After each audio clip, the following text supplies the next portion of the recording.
بسم الله الرحمن الرحيم. From any point in the world, the direction facing the Kaaba is called Qibla, and Muslims are expected to face Kaaba while performing Salah.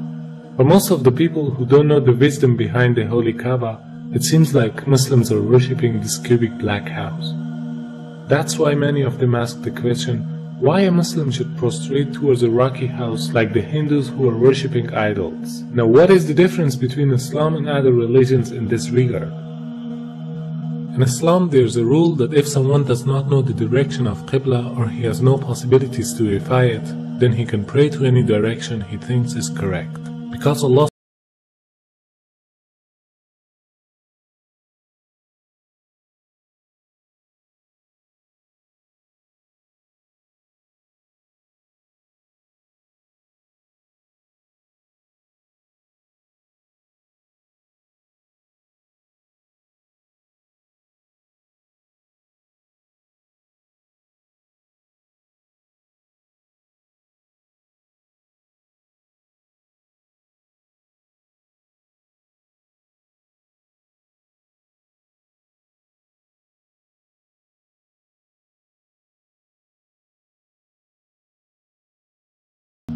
From this verse we can understand that the meaning of prostrating towards Kaaba is only to be united. Otherwise, everywhere is belonging to Allah subhanahu wa ta'ala. No Muslim ever worships the Kaaba when you offer Salah. Kaaba is the Qibla, it's the direction. We Muslims, we believe in unity. Now when we offer Salah, suppose we want to offer Salah here.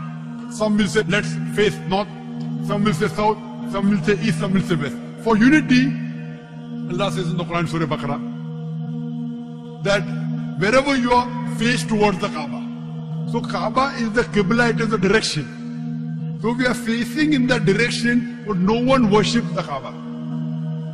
Furthermore, if yet you have doubts, if you read the hadith that's mentioned in Sahih Bukhari, volume number 2, in the book of Hajj, chapter 56, hadith number 675, Hazrat Umar may Allah be pleased with him, near the second Caliph of Islam, second Khalifa, he said that this black stone pointing at Haji Aswad, black stone, it can neither benefit me, it can neither harm me. Just because my Prophet kissed it, I am kissing it. This statement that this black stone can neither harm anyone nor benefit anyone is sufficient to prove that the Muslims don't worship the Kaaba. Furthermore, at the time of the Prophet, there were Sahabas, there were companions of the Prophet who stood on the Kaaba and gave the azan. No idol worshipper will ever stand on the Kaaba and give the azan, proving that no Muslim ever worships the Kaaba. It's only the Qibla, it's a direction. Not only Salah towards the Kaaba, rather the circumambulation is also a sign of unity. If you look to the creation, from the tiny world of quantum to the huge celestial bodies in the universe, from the very atom to the biggest stars and planets, they are all rotating and circumambulating around a certain axis in a counterclockwise direction. And this is exactly what the Muslims are doing around the Kaaba. So in Islam, it's an act of worship. It means in nature everything is worshipping the Almighty Creator, but not the body which is in the center of the circumambulation. This represents the unity in the whole creation. Beside the logical fact, there is a scientific reasoning about the Kaaba. When a person puts his head on the ground towards the Kaaba, the harmful charges would be released out of his body in a perfect manner, and it causes the body to balance its energy system. To know how it works, first you should know about the concept of the golden ratio. The golden ratio is a proportion of a longer distance to a shorter one, which is equal to phi constant, 1.618. This ratio is also called a divine proportion, because the Almighty Creator has used the very same proportion in a great number of events.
golden mean in itself is an evidence of creation. If we apply this ratio on earth, we'll find out that the golden point of the globe is the city of Mecca,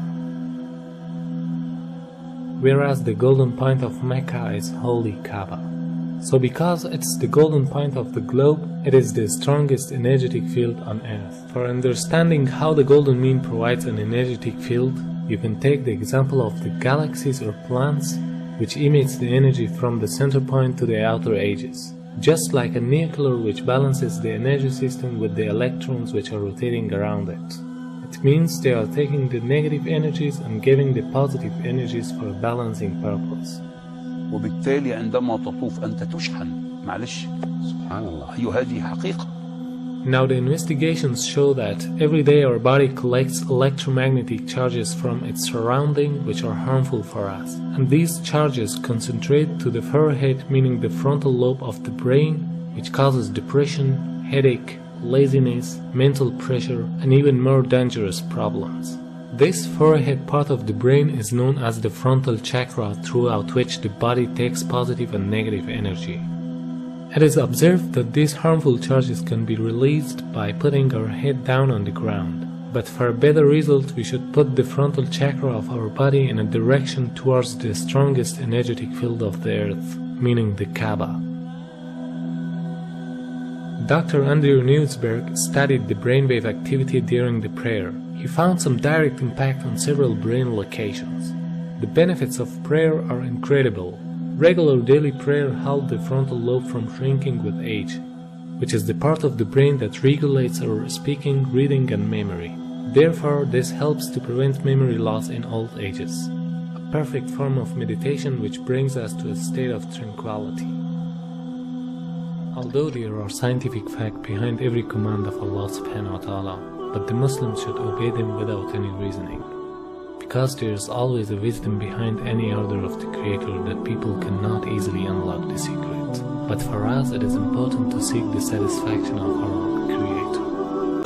شكرا يا ربي شكرا هديت قلبي شكرا نورت دربي شكرا شكرا يا رب